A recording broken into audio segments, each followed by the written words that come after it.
सब जग जरता देख के भय कबीर उदास। सब जग जरता देख कर भय कबीर उदास। पानी केरा बुध बुदा इस मानव की जात। पानी केरा बुध बुदा इस मानव की जात। मात पिता सुत बांधो झूठ सब संघात। मात पिता सुत बांधो झूठ सब संगत। जंत्र मंत्र सब झूठा है मति भरमो जग कोय।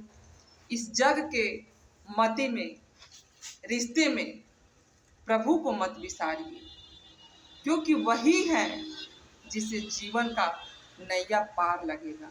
जब समुद्र को पार करके लंका में जाना था, जब समुद्र को पार करके लंका में जाना था, तो सब लोग बैठकर और इस समस्या पे विचार कर रहे थे कि क्या किया जाए, समुद्र को कैसे पार किया जाए।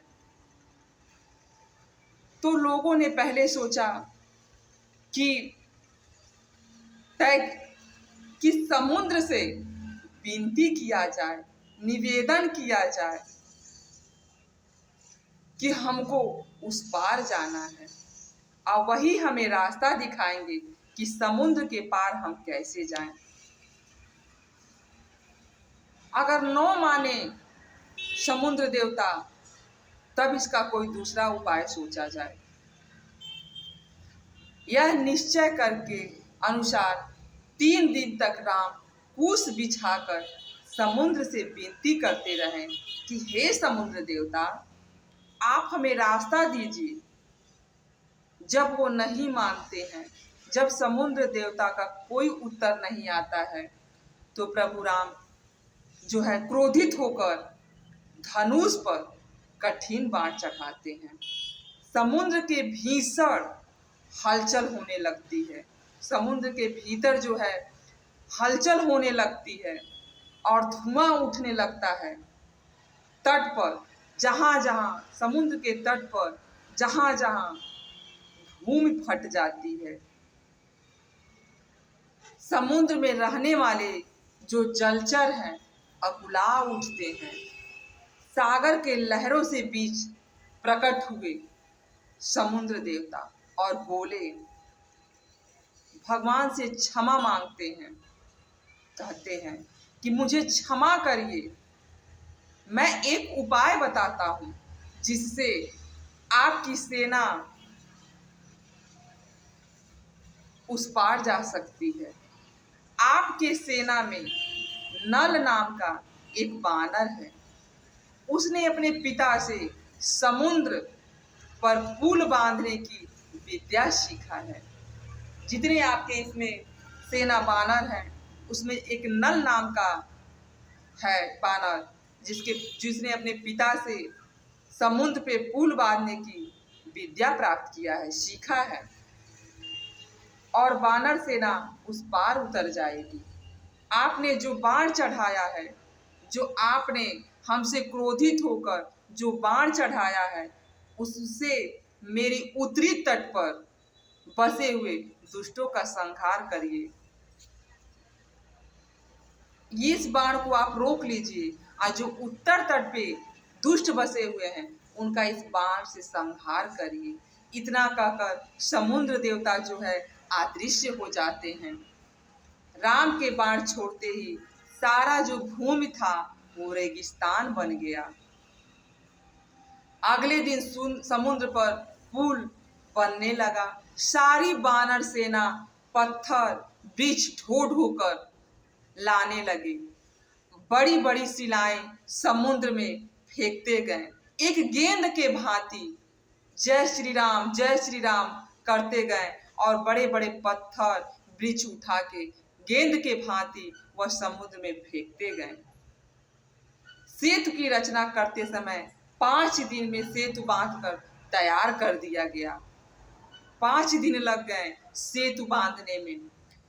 ऐसा लगता था कि समुद्र को 2 भाग हो गए हैं।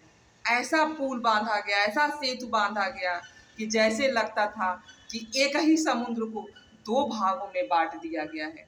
सेतु बांधते समय विभीषण कुछ वानरों को लेकर, अपने अनुचरों को लेकर पुल के उस छोर पर चले गए। गदा लेकर पुल की रक्षा करने लगे कि कोई पुल को तोड़ न दे। समस्त वानर सेना पुल को पार करके लंका में पहुंच गई। जब सेतु पुल बांध कर तैयार कर दिया गया तो सारे वानर सेना सेतु पर चढ़कर लंका पर चले गए, लंका में पहुंच गए। समुद्र के निकट सुबेल पर्वत पर राम की सेना जो है अपनी पड़ाव डाल दिया, वहां पे रहने का जगह बना लिया।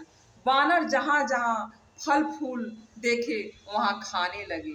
विभीषण तथा सुग्रीव के साथ बैठकर श्री राम विचार करते हैं कि आगे क्या किया जाए, कैसे लंका में प्रवेश कर लिया गया, अब कैसे युद्ध किया जाए, कैसे युद्ध शुरू किया जाए। इस पर विभीषण और सुग्रीव जो है प्रभु राम के साथ बैठकर विचार करते हैं। इधर युद्ध की तैयारी, अंगद का लंका जाना, और अंगद जो है लंका जाते हैं। कहाँ? रावण के पास, दशमुख के पास। रावण ने जब यह सुना कि समुद्र पर पुल बांध दिया गया और राम की सेना जो है पार कर लिया, पहुंच गया है लंका में, तो रावण को बड़ी चिंता होने लगी, भय होने लगा। उसने कभी सोचा भी नहीं था कि समुद्र पर पुल बंध सकती है, सेतु बंध सकती है और राम की सेना जो है लंका पर आ सकता है, आक्रमण कर सकता है। अब उसने राम की सेना का बल जानने के लिए सुक और सरना नामक चतुर मंत्री को बुलाकर उसने कहा, राम के सेना के पास जाकर गुप्त रूप से उनके बल के बारे में देखो कि उनके पास कितना बल है, बल का पता लगाओ।